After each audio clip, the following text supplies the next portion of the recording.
पक्ष और विपक्ष के बीच सहमति नहीं बनने से देश में पहली बार लोकसभा स्पीकर चुनाव होने जा रहा है। सत्तारूढ़ राजग ने पूर्व लोकसभा स्पीकर ओम बिरला को उम्मीदवार बनाया है, जबकि कांग्रेस के सबसे अनुभवी के सुरेश विपक्ष के उम्मीदवार होंगे। लोकसभा में बुधवार सुबह 11 बजे से वोटिंग स्पीकर का फैसला होगा।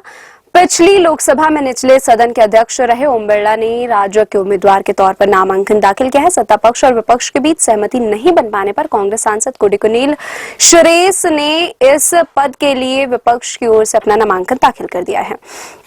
कोटा से भाजपा सांसद ओम बिरला के पास सदन चलाने का 5 साल का अनुभव है, तो के सुरेश 8 बार के सांसद रहे हैं।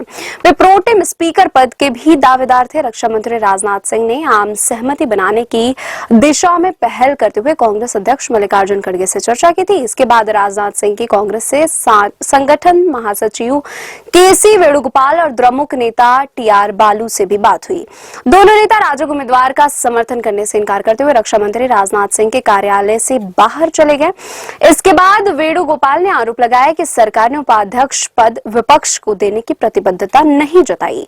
इस बीच केंद्रीय मंत्री चिराग पासवान ने कहा कि ये किसी पक्ष का चुनाव नहीं होता, स्पीकर का पद पूरे सदन के लिए होता है। आजादी के बाद से मुझे याद नहीं है कि किस तरीके से पद को लेकर चुनाव हो। जिस तरीके से विपक्ष की इस बार भूमिका रही है और शर्तों के साथ जिस तरीके से विपक्ष सामने आया है कि डिप्टी स्पीकर का पद सहमति करे, हम सब उस पर चर्चा करने के लिए तैयार थे, पर उसके बावजूद उस पर अड़ना मुझे नहीं लगता कि उचित है। फिलहाल जीत सुनिश्चित है, जिसमें कहीं कोई शंका की बात नहीं है।